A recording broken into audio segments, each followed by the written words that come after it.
For those of you who I haven't met before, my name is Michael Goldberg, and I'm our Executive Director of the Veale Institute for Entrepreneurship here at Case Western Reserve, and I also am a professor at Weatherhead, which is where I am right now in my office.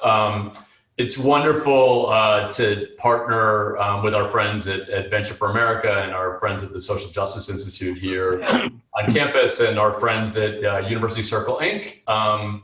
For this series, our Hough Neighborhood series. This is the third installment for those who missed the first two. We have them on video, so you can check out our LinkedIn site. You can check out the videos. On Monday, we had a great discussion really on the history of Hough, and led in on Tuesday to a discussion with some local entrepreneurs about the community and where the challenges were and where opportunities lay ahead. And today's focus is on community development. The one constant we've had is our student moderator and my student and friend, Daryl Butler, who is finishing his senior year in December, in the strange year that is 2020. Daryl is part of our Cleveland Humanities Collaborative program, which is a wonderful program funded by the Mellon Foundation, which students like Daryl that attended their first 2 years at Tri-C and then came and joined us at Case for his last 2 years. So it's been great that Daryl's been moderating these sessions and make all the students do the work, which is always my strategy. So with that, I will turn it over to Daryl. We hope that these are really interactive. So for those that are on Zoom, and Aisha's here. Hey, Aisha, thanks for being such a great partner in this series. As I was saying, just put your questions in Zoom or raise your hand or your virtual hand. And if you're on LinkedIn Live, just put a comment in the box, and Doug DiGirolamo and I will be monitoring, so we will get your questions in. So with that, let me turn it over to Daryl. Thank you very much. Just making sure I wasn't on mute there. All right, so welcome back to our series on entrepreneurship in the Hough neighborhood. My name is Daryl Butler, and I am a senior history major here at Case Western Reserve, as you've been told. And this is session number 3 of 3.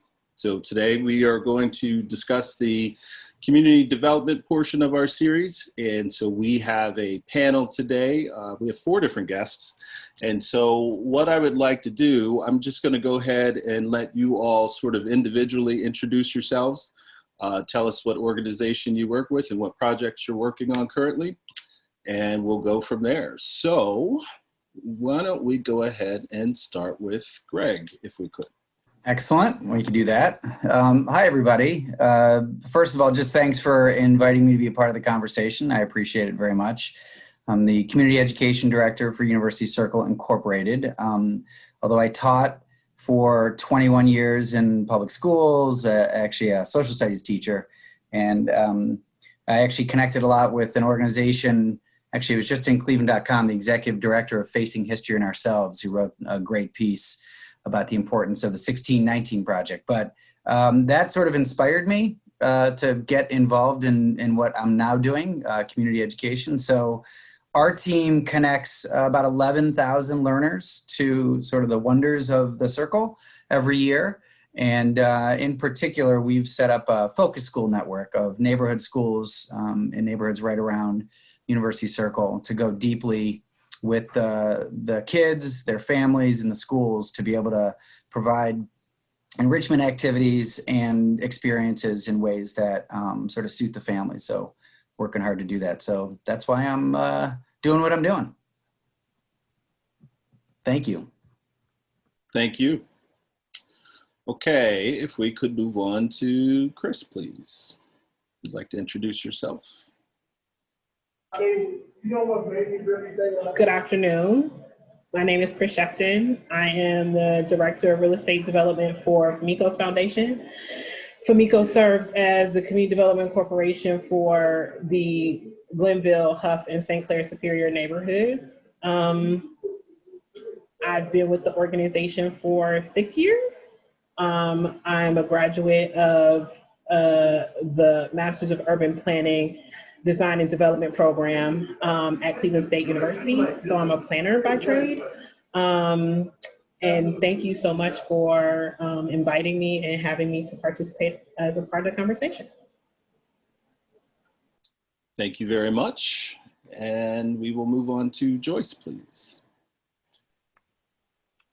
Good afternoon, everyone. I'm Joyce Huang. I'm the Vice President of Community Development at Midtown Cleveland Incorporated. And so we are a community and economic development organization for the Midtown neighborhood, just south of the Hough neighborhood. And so if you're thinking east-west, we're between downtown and the Fairfax and University Circle neighborhoods. So we're sort of right in the middle. I am also a graduate of the CSU Live-In program in the Master of Urban Planning program, like Khrys. And how we intersect with Hough is, well, first of all, we are in Ward 7, and including our Asiatown community. And most significantly and recently, we've worked on an effort along East 66th Street, which is a corridor that connects the Midtown neighborhood and the Hough neighborhood. Traditionally and historically, we've been a commercial corridor, and now we are rethinking our identity about what it really means to be a neighborhood, and what does it mean for people to work, live, and play, but also what does it mean for us to be an inclusive neighborhood? What does it mean to practice racial equity in our practices as a historically white area with commercial and business owners? So that's a little bit about me, and I'm looking forward to this conversation. Thank you very much. And finally, our final panelist, Councilman Jones, if you'd like to introduce yourself, please. What's going on? What's going on? I'm very happy to be here with you all. Very excited to talk about anything to do with development of buildings, but more importantly, development of people. So I'm really blessed, man, to have amazing people working in the neighborhood, like Khrys Shefton of Famicos and like Joyce over at Midtown. And we've really had the opportunity to do some amazing, amazing things since I've been in office. Been here for going on 4 years, graduate of Morehouse College in Atlanta, Georgia. And actually, I'll have my master's next year from Claremont School of Theology. So I'm really excited about that. So very thankful to be here with you all, and I look forward to the conversation. Thank you very much. Okay, and like Michael said in the very beginning, if anybody in the audience has any questions, please feel free to place them in the chat. And as the moments come about, I will call on you to ask your question. So I'll go ahead and start it off. And I'm going to kind of make a reference back to our two previous conversations this week, because I thought that something very important came up in these conversations. And one of them, so the question was whether or not, at first, that whether or not Hough was a food desert or not. But through that conversation came up that the real issue wasn't so much of it being a food desert, but there are issues in transportation in the Hough neighborhood of how people get access to grocery stores or pharmacies and things like that. So I wanted to ask this question because I think that several of our panelists might have some good input regarding the issues of transportation. So I don't know, Councilman Jones, you might maybe have something to say about that. So you're asking if there's a food desert? Well, so not so much that. Let me rephrase that. I apologize. So we kind of had a differing opinion. Some people thought that that Hough is a food desert, or that there's issues with getting to a drugstore. Some other people disagreed and said that there's plenty of access to these places, but there's not access to transportation to get there. And so we had a discussion that went into transportation becoming a very big issue in Hough and probably similar neighborhoods. So that's more or less where I'm going. Do you see an issue with transportation? Of course, of course, of course. Yeah. You know, crime doesn't, many times when people think about, crime in predominantly Black community, we always look at crime as bullets leaving guns, or, people being buried. But it's an absolute crime, the transportation issue. It's an absolute crime around the fact that we don't have these places that has a free access to fresh foods. This is also a crime. It's a crime that we have neighborhoods where the lead is actually in the soil because of political can you close that door for me, brother? Thank you. Because of politics, where there was a point in time where when people knocked down homes, they would actually put the homes into the ground, right? So, you know, what impact does this have? What impact did this have on the people that live there, right? And I think I really want people to understand that. I would love to be able to see a study on how many inmates from our community have been affected by lead and what impact that had on them. I would really like to get that type of study. So it's very important that we have that conversation, man. I think you're absolutely right, without a doubt. That's there, but I just want people to, somebody said to me the other day, you know, it's crabs in a bucket. Crabs in a bucket. Now I asked the question, well, the natural state of crabs is not to be in a bucket. So who created the bucket? Who created the environment that the crime exists in, right? Because when I see crabs on a beach with an ocean of opportunities, I don't see crabs pulling each other. But if you see crabs in a bucket where their resources and opportunities are restricted, then they're going to do what any creation of God will do, and that is to do their best to survive. So, you know, institutions like Case Western Reserve and Clean Clinic and these anchoring institutions has to understand what part that they may be playing, unintentionally now, maybe intentionally in the past. What part are they playing in this crime against humanity? Yeah. Thank you. I also, Ms. Shefton there, I saw you acknowledging much of what Councilman Jones had said, so I didn't know if you wanted to add a comment there. I just, I'm always mesmerized when the councilman speaks, but for as much as, particularly for those of us who happen to be Black, have heard the whole analogy of crabs in a barrel. That's the first time I've ever heard it spoken in that way. Like, but they're not supposed to be in a bucket. They're not supposed to be in a barrel. That, like, yeah. So that was just that was a very eye-opening comment. But I mean, to the specific points of transportation, I mean, across the city of Cleveland, we know that the RTA has been hit with constant budget cuts, and that those cuts primarily impact people of color, and particularly on the east side of Cleveland. It's further interesting to the councilman's point, with all the institutions and jobs located literally surrounding University Circle, that you would have those sorts of transportation issues. And so it just really goes to show, and I think it's a larger sort of conversation to be had about the intentionality of some of the things that are happening in our city and just more in the United States more broadly.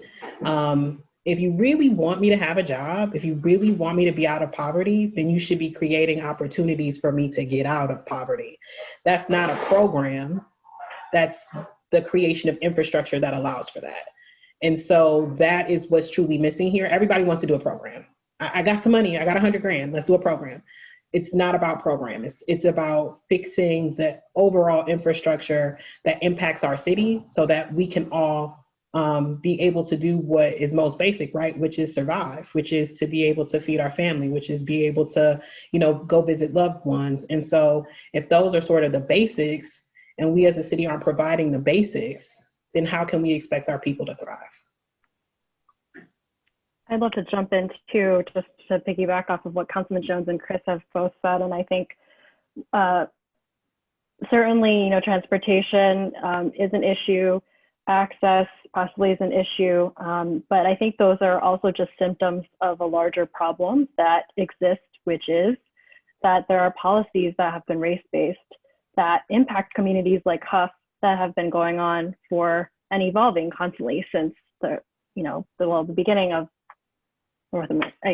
Europeans coming to North America. But I think like especially in the 1900s, there are a lot of policies like redlining, if you're familiar with that, that have actually impacted the amount of investment that goes into communities like Hough. So maybe the question is not access to grocery stores, but why isn't there a full-fledged grocery store in the Hough community itself, right in the middle of the neighborhood? And that's because there have been policies that disincentivize investments like that in neighborhoods, right? And you look at where all the grocery stores are, you have to ask the question.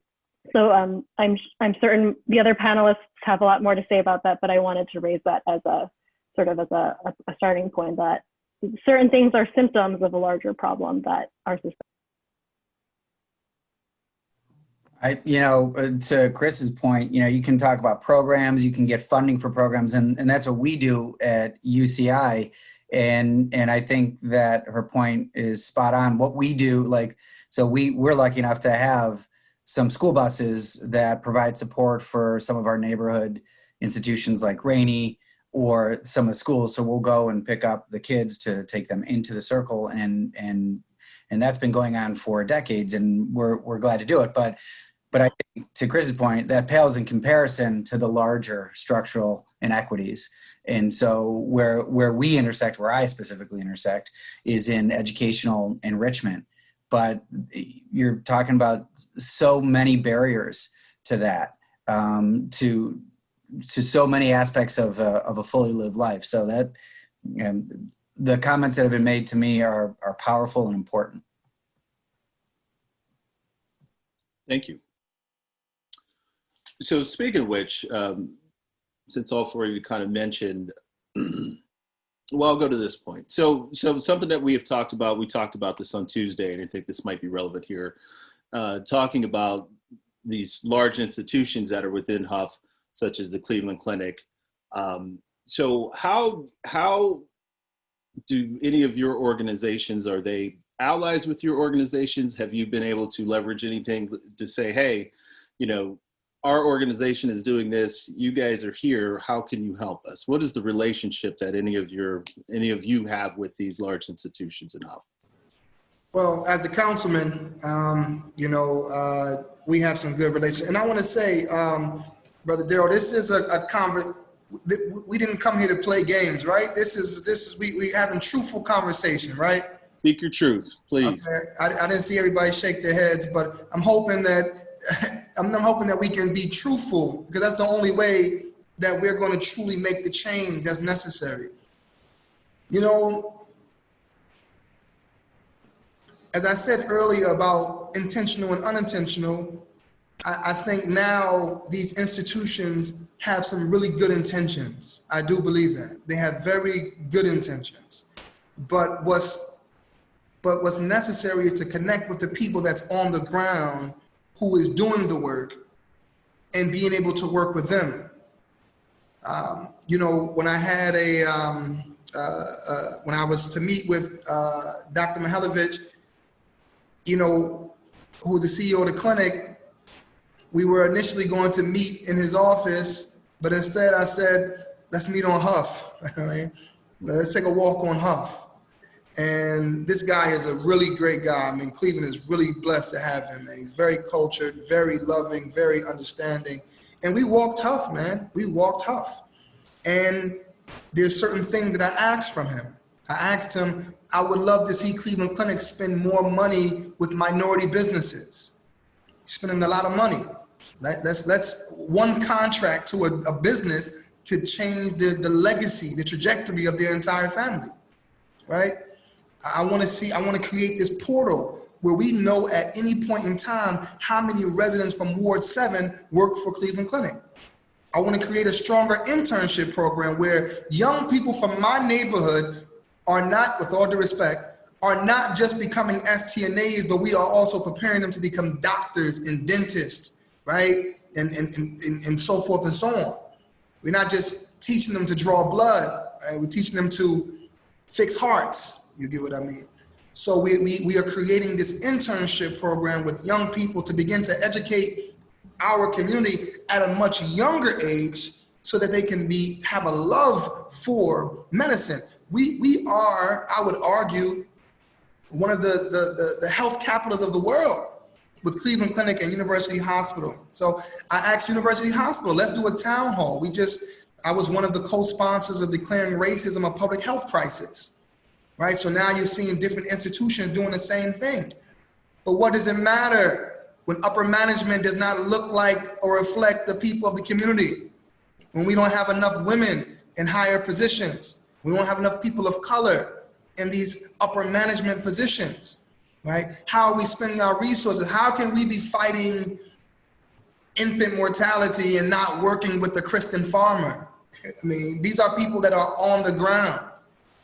You have to have people who speak the language of the people, right?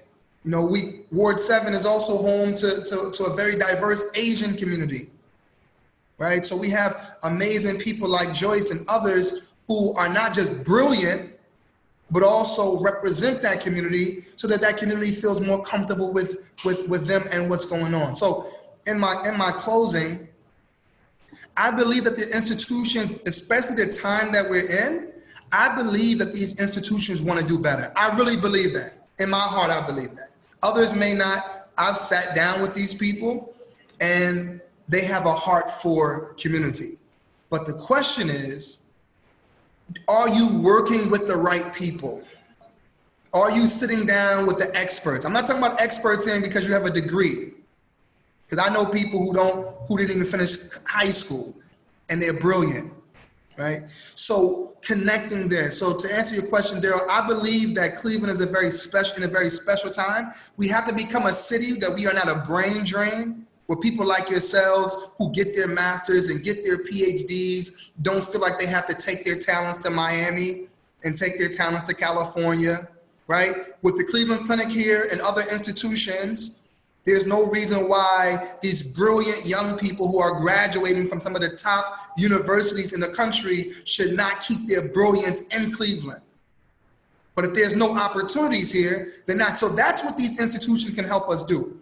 They can help us provide opportunities. We need to see more young people in position. Cleveland suffers from succession planning, the lack of. That we step on the caterpillars and complain that there's not enough butterflies. We cut their wings off of the baby eagles as if the sky is not large enough for everybody to fly. And I can sadly say that we live in a city that's majority Black, and elected officials are majority Black, and the majority of the suffering are Black people. So we see that Blackness is not sufficient in progress. It talks about we have to have a consciousness of humanity. And what's happening in the city of Cleveland, what's happening to Black babies and Black mothers, what's happening to people of color, it should affect every last one of us. And until you feel that pain, until it bothers you, whether you call yourself, I'm not a racist or not, if it does not move your heart to what's happening to Black and brown people in this country, then you, my friend, are a part of the problem, even though it is unintentional. Very important. Thank you. I'm curious, Joyce, if you had, I'm curious to know about Midtown's relationship with any of these institutions. Sure. It's always hard to follow Councilman Jones because I'm like, just gotta, he like captured everything. But just in terms of Midtown as a neighborhood, well, we do have the University Hospital's Rainbow Center in our neighborhood, which is essentially a decamped clinic from the University Circle location of University Hospital. So they intentionally made the move to be closer to neighborhoods and less in sort of an institutional buffer, to be closer to, you know, one of the most devastating and disturbing issues in our neighborhoods, which is infant mortality. And so we we are friends with university hospitals, especially the Rainbow Center there, and continue to really think through what does health and wellness look like. So for example, as part of that program and as part of them moving to the neighborhood, they have a partnership with Dave's Dave's Market. They have a teaching kitchen that is a program that has chefs and nutritionists and dietitians working on the ground with folks to provide healthy meal planning and demonstrations. And I think another interesting project that's coming down the line, and Councilman Jones can also comment on this too, is the innovation community that was just announced last week along 66th Street. The idea of having an innovation community that is literally halfway between Cleveland State University and Case Western Reserve University is to really take sort of the best of both of those places, these like really important institutions in Cleveland, to decamp them from their sort of institutional barriers, to bring them into a separate space, maybe like a third space where other corporate members can have business offices there. But not only that, that it would be more accessible to community members with a broader definition of what innovation is. Because often we think about innovation squarely in sort of what's tech, what's the next app, you know, what is that kind of buzz in the innovation economy? And I think for us, we're really trying to blow open what that definition means, because innovation, as we know, is any solution to a problem. And there is a lot of innovation and a lot of innovators in the Hough community. And it's just that they're not tied into the actual innovation economy itself. And it might look different. It could be innovations in lifestyle, right? It could be innovations in technology. It could be innovations in food and small business. And so I think we are really trying to think through that along with those institutional partners like Case and Cleveland State. So what would it look like to have a community of all of these representatives of innovators? I will say, and just as a last note, is that we don't interact much with the Cleveland Clinic. They technically aren't really in our service area. They're technically in the Fairfax area. So we do get that question a lot about the clinic. But I will leave it at that with the innovation discussion. Thank you. So some of the work that, you know, we've been doing in University Circle, Daryl, is, so I work with the education teams, which, you know, you might have heard at the CMA, it was announced 40 layoffs. So many of the layoffs that have been happening in many of the Circle institutions are with the education teams.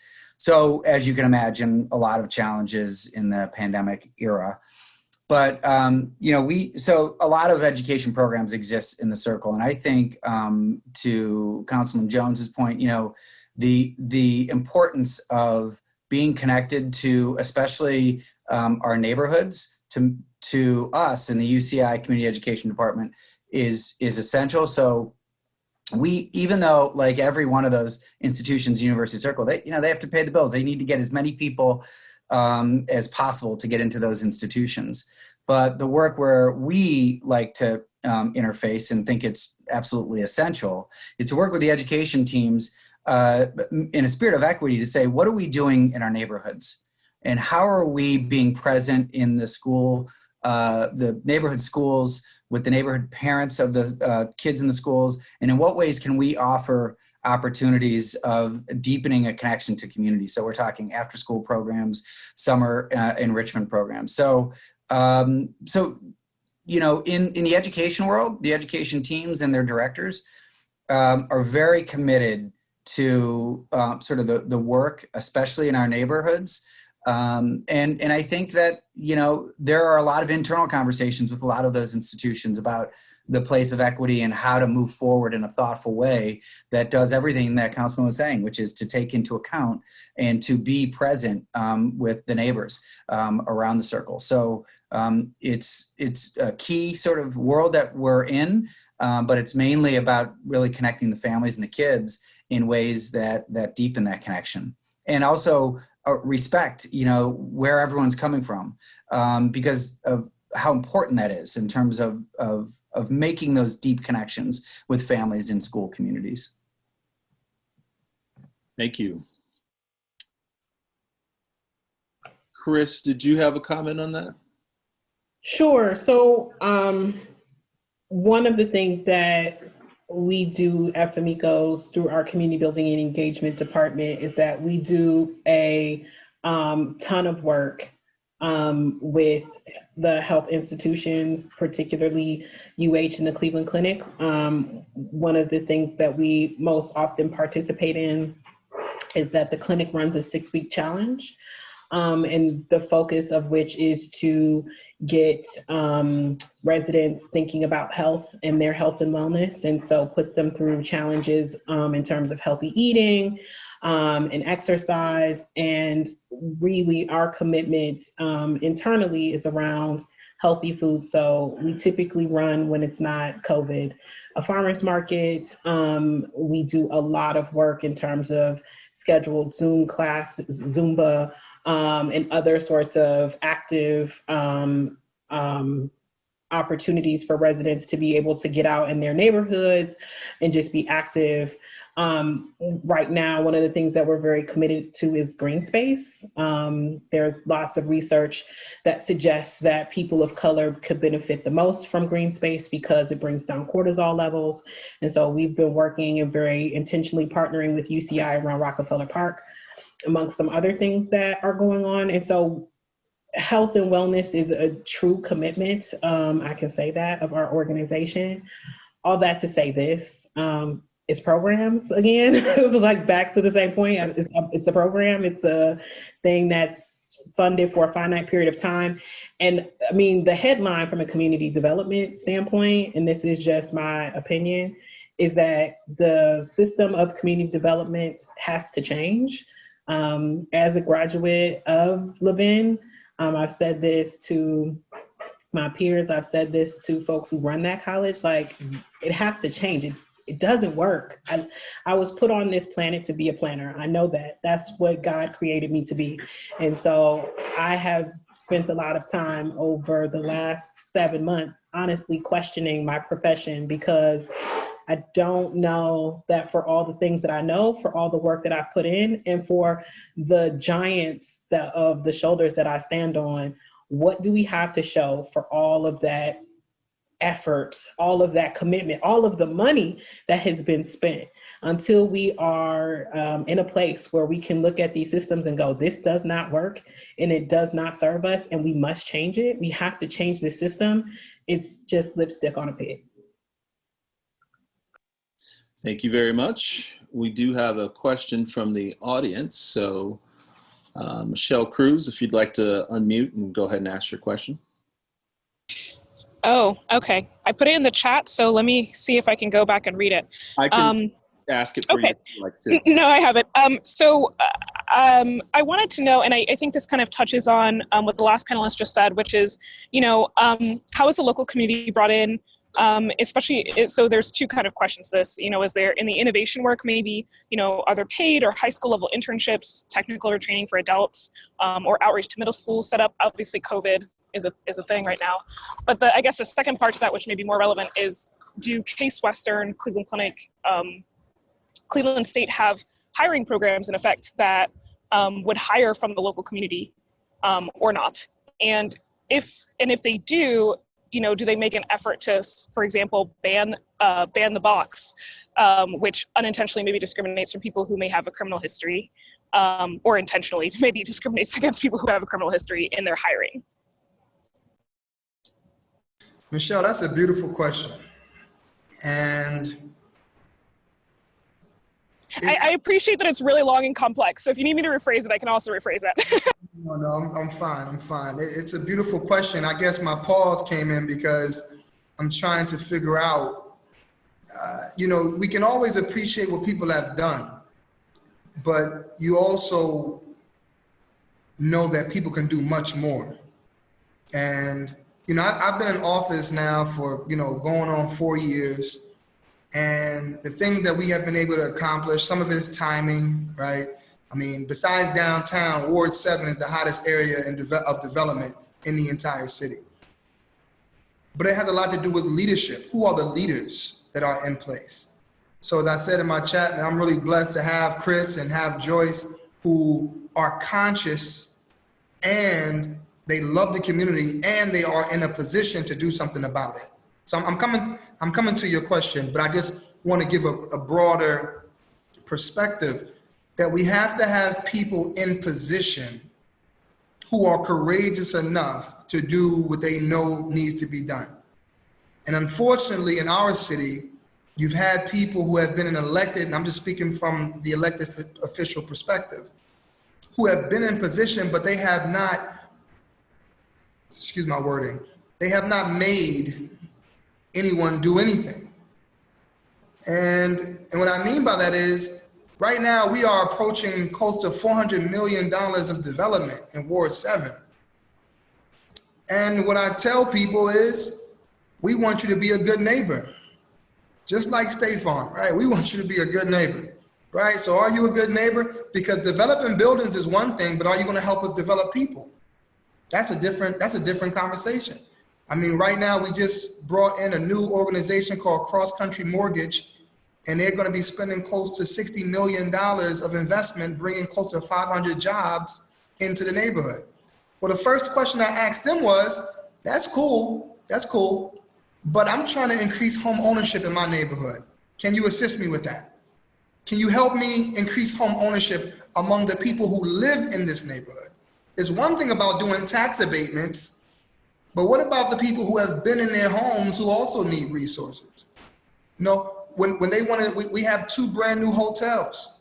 When I met with the residents the first thing I said to them is, will you have people who are from this neighborhood in upper management? Right? So being an elected official, if the elected official is not about community, then it's easy to be okay with a new business coming in, but you got to make sure it's tied to the community.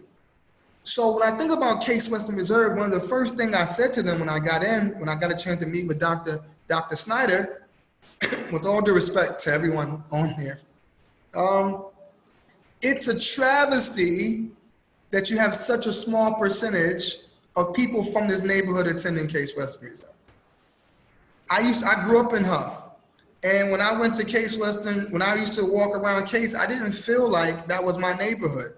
I felt like it was a totally different place, and which is okay visually, but socially we should feel that this is just another part of our neighborhood. So Dr. Snyder, they have this beautiful program now with the school district called the Say Yes program, where now if you get accepted to Case Western Reserve, you can go there for free. And as I expressed to her, with all these museums, so for UCI, right, this is my guy Gregory over there, like it's important that we have these world-class museums, but how are they connected to the local schools? Right? So just imagine you have this world-class art museum. Imagine right around the corner at Daniel E. Morgan, there's a mini art museum that the kids can feel connected to. Or you have this natural history museum. Imagine over there at, Case Elementary, which is closed now, but there was a mini natural history museum, right? So, and as I told the chief of police, we need to start young. The community and police right now are clashing. How do you change that narrative? You change it by working with young people and getting them involved at an early age so that they can begin to look at our amazing police, because we have more great police officers than we have bad, right? So that they can begin to look at it in a different way. So I close with saying every institution can do more. And if there are internships and paid internships, I'm not aware of it. And as the councilman, I should be. If there are some internships with Cleveland State, they do give a scholarship to students, 2 scholarships a year to students from around that neighborhood. But if you and I were to take a look at Case Western Reserve and Cleveland State and their numbers of how many people from the neighborhood attend these schools, you and I both would be very disappointed at those numbers. So if we're not educating the people in our neighborhood, not giving them an opportunity, not exposing them, You know, when I was younger, I thought there's no way I thought I could attend Case Western Reserve. And young people from the neighborhood should not feel that way. And the question is, how much of that is their own perspective of themselves, and how much of that is a perspective that's placed upon them? Councilman, I really appreciate your sentiments, and I think it's, your comments are so important, but also even, you know, you were saying you're not aware of some, you know, paid internships. We do have actually at UCI, we have a high school paid internship program for about 50 kids, which is really great. We surround them with life skills workshops, financial literacy, resume writing, interview skills, all of that. So we think that's really important. There's for mainly juniors and seniors in high school, but I agree with you, getting to kids young, and for me, I'm absolutely motivated to make sure that like our young kids feel exactly what you didn't feel, like that place wasn't for you.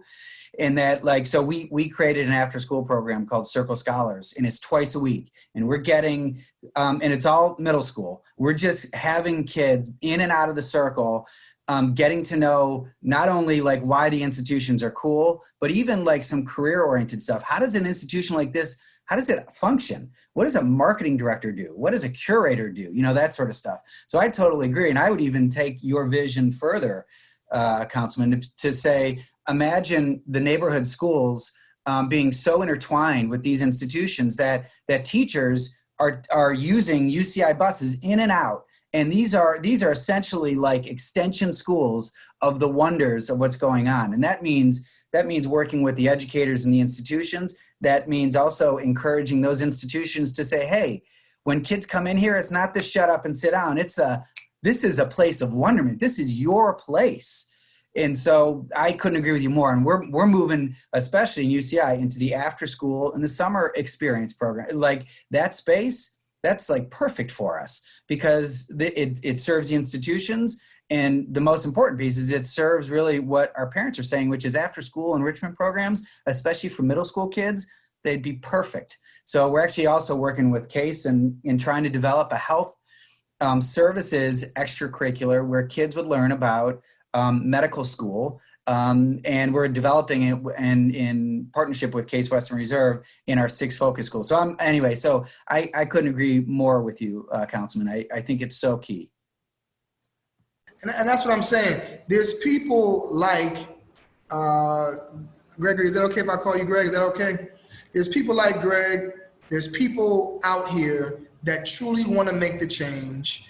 And I think that we're so polarized in this country that we think that a person has to be from the hood to understand. Like, no, struggle is a part of the human condition. We all got issues. Every person that's on this thing got issues. And if you say you don't, lying is your issue. So we all going through something. We all trying to figure this thing out. And as a city, if those who are educated, right? Educated in the sense of, you know, the structural education or whatever, if we're not the ones that is open to change and open to, I always tell my students, like why, you know, one of the parents asked me, why does the young people want to be rappers? I say, because they're the ones that look so happy. I mean, look at the videos. They're the ones that look happy.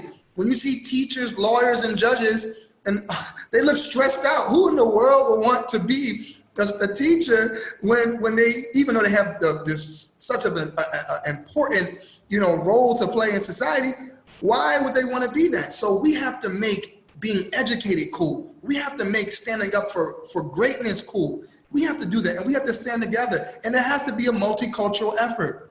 It has to be. And it's people like myself who are in positions of power. We have to make sure that we hold ourselves accountable and that we are not afraid to speak truth to power, that we're not afraid to say structural racism, right? Because this is a real thing. It exists. We can't be afraid of that. And that can't just come out of the mouth of black mouths. This has to be out of the mouth of all people. Because if we can uplift a community that continues to be marginalized, then we're going to also uplift our brothers and sisters of our Hispanic brothers and sisters, our Asian brothers and sisters, our LGBTQ community brothers and sisters, our so forth and so on. We have to uplift everyone. And when we do that, we'll be successful.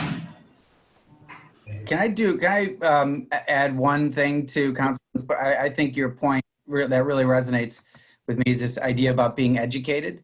And I'm reminded of my being in a school parent organization meeting. And sometimes when I go into the meetings, like I'm presenting or I'm saying some whatever. And one time I was at, it was in Wade Park School, and a woman was like, well, don't you have something to say? You normally, will be presenting. And I said, no, I'm just here to be. And I'm just here to figure out ways that, we can support your work. And she said, yeah, but you're the educator guy. And I said, what I need to be educated is in your experiences, in your neighborhood, in your school, in your family. You're the expert on your child.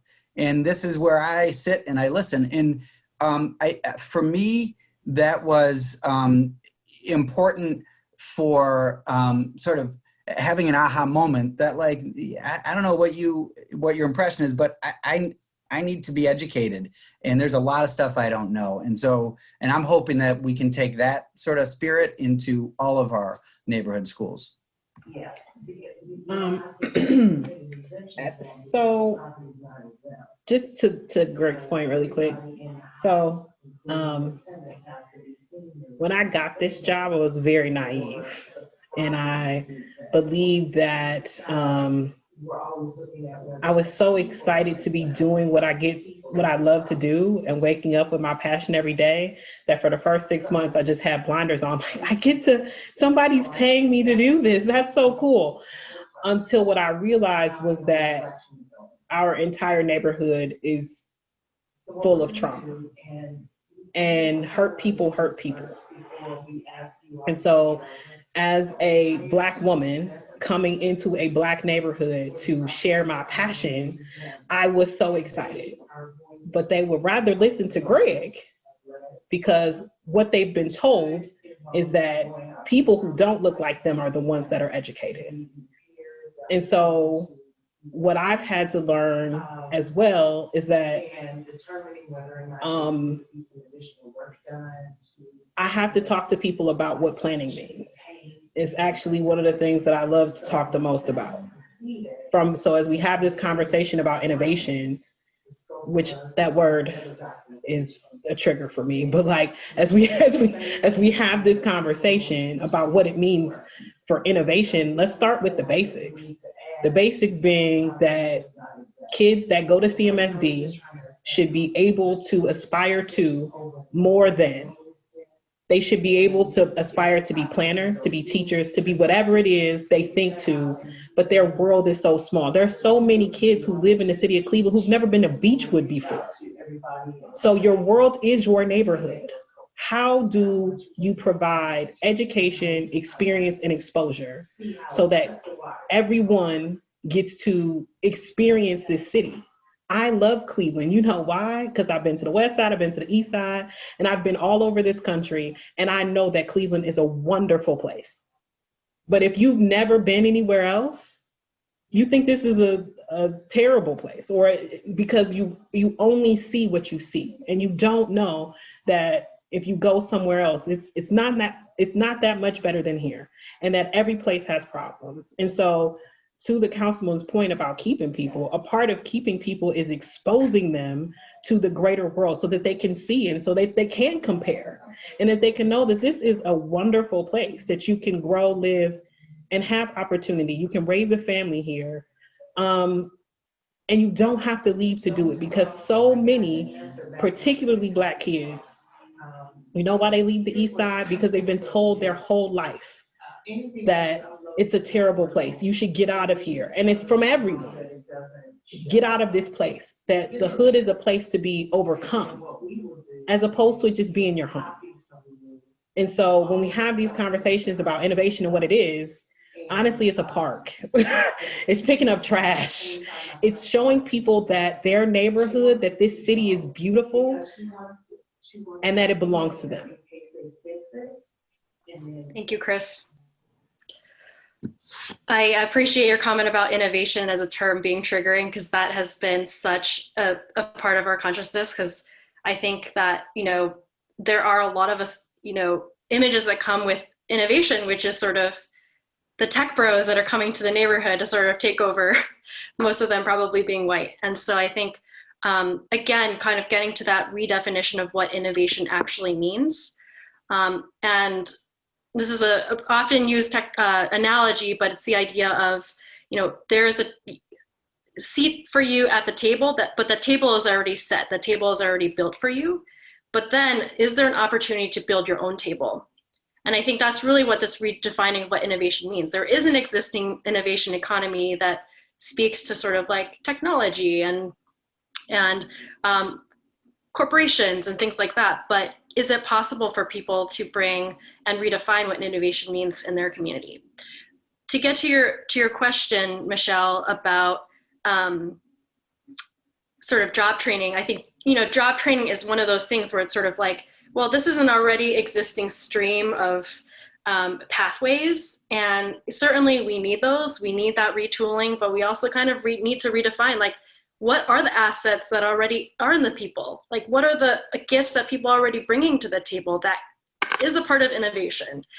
And finally, just to bring it to like a more like concrete level, the innovation community just exists as a concept right now. It isn't actually built yet. And part of the reason why we're starting to speak more about it, and by the way, the developer that was selected by a selection committee that included 4 residents from Hough. So from the very beginning, longtime residents are being a part of this conversation to define what this actual bricks and mortar project is going to be. But as a concept, there is no innovation community or innovation district in the United States that had racial equity at its center when it started. It was sort of always an afterthought, like, oh, okay, yeah, we'll build in the workforce development stuff. We'll bring in the schools to do technical, retraining. But I think what we really want to explore here is, can we put equity at the center of this? Again, by redefining innovation and creating space where literally everybody would feel welcome coming in. So less institutional, but more everybody. And I think that is up to, I think, Black architects and Black designers to determine. But I think for us, we want to build that from the beginning and looking for people that have ideas and innovations to help with that, both from the community as well as from the institutions. So I'll leave it at that. Thank you very much. Okay, so we're coming up here on the last couple of minutes. And so just to sort of wrap this discussion up, I would like to ask, and this is a question for the entire panel, just what gives you optimism and hope about the work that you're doing and your ideal future? What do you see for Hough in the near future? And Joyce, if you would like to go first, or anyone, it's for the entire panel.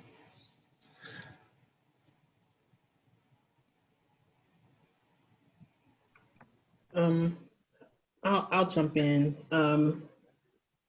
So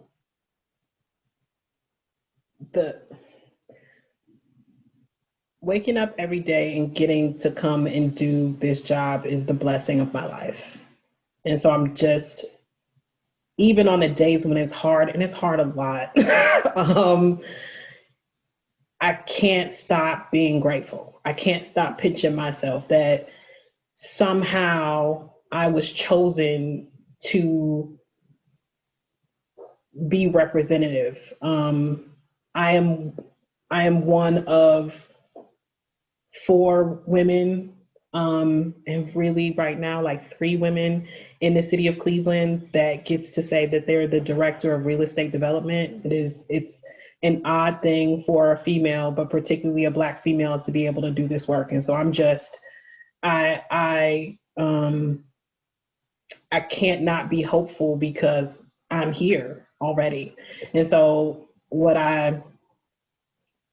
the thing that gives me hope is being able to pour that passion and the love that I have for this city into other people, being able to talk about it and being able to tell people how much I love it. I really used to drive my family crazy talking about how much I love Cleveland, and it would really get on their nerves.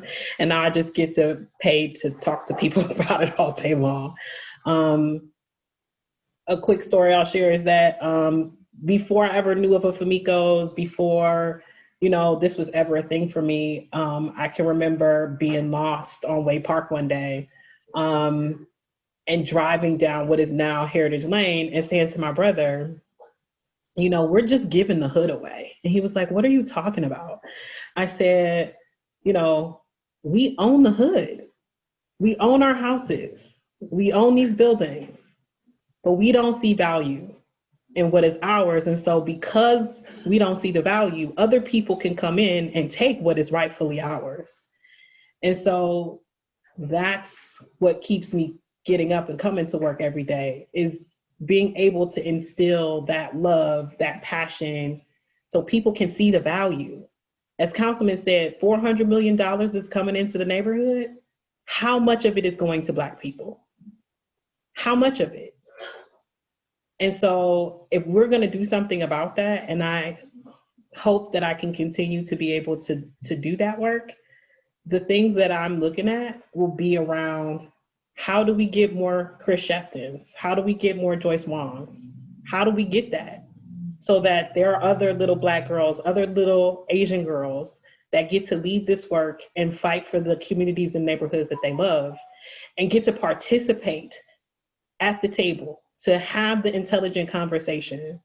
You know, they say Black lives matter, Black professionals matter, Asian professionals matter.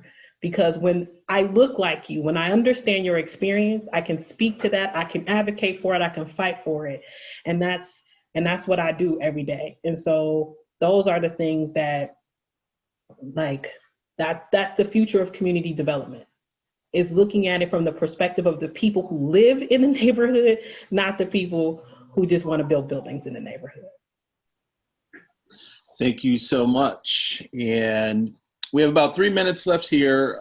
If maybe Yeah, Greg, I was going to say, man, sure. you know, I'm originally from Brooklyn, New York. My family moved here to Cleveland. I was about 7 or 8 years old, and we were homeless. We lived in the Salvation Army, which was a shelter for women and children. And for those who are familiar with the homeless process, after you're in the shelter for a certain amount of time, they send you to transitional housing. And the first place that they sent me to was East 66 in Whitney. East 66 in Whitney. And I attended Case Elementary. And while I was attending school, we were in this state of homelessness. I saw trauma in the chat, you know, just the trauma of not knowing where you're gonna live. I was asking this question earlier to someone, like, you know, there's many children who don't have a bed. That may seem like crazy to some people. I can remember not having a bed. And what did that mean to me? Not having a place to say, I'm going to my bed. And you know, when children get these things, they like, this is my toy, this is my bed. Like, not being able to say that something belongs to them, how does that impact them? How does that impact them as they continue to grow and become an adult? Never being able to say that this belongs to me. So growing up in this neighborhood and being able to say now that even though I'm on 66, this is where I first came to when I was home after homelessness, that this is also the block that Cleveland Foundation is now moving to and will be investing in. Like that right there does something to me. And I know that many of you see me out here, or you've seen me on the news, or you see me as that guy that's really passionate. But I'm so passionate about my community. And not just Hough, but Glenville, Collinwood, West Side, Tremont, Ohio City, Gams Corner, you know what I mean? Like all across the city, because what affects us, it affects everybody. What affects you, it affects me. And when we begin to look at life in that way, then your pain is my pain and your joy is my joy. And I can just say that my message to you is, don't sit back. You know, Pac said, or Tupac Shakur said, he said, I didn't know if anybody understood Pac, but anyway, you got to kick the door in. Cleveland is the city that you have to kick the door in. You can't wait for somebody to say, oh, this is your time, this is your time. Like, nah, you can't tell me when my time is. That's why I'm heavily considering running for mayor, Because who can tell me when is our time to be successful?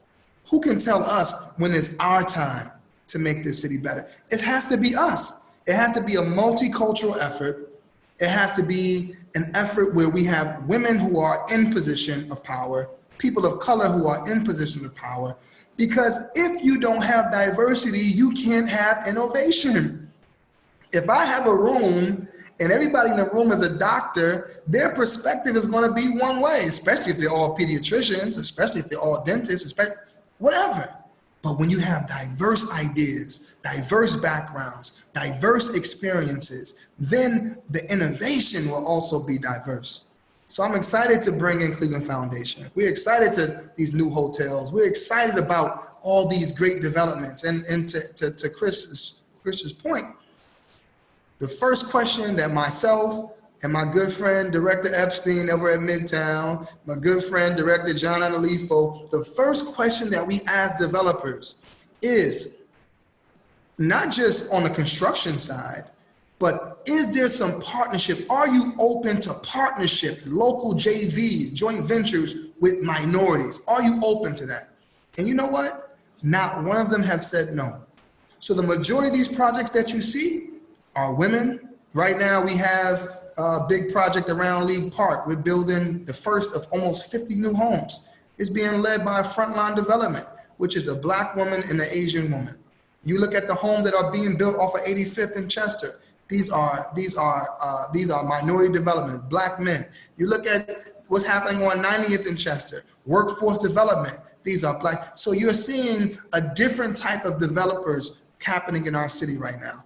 And us who are in positions of power, which is all of you, we have to make sure that in the back rooms, when there's nobody else around, we have to be sure that we are speaking what needs to be spoken.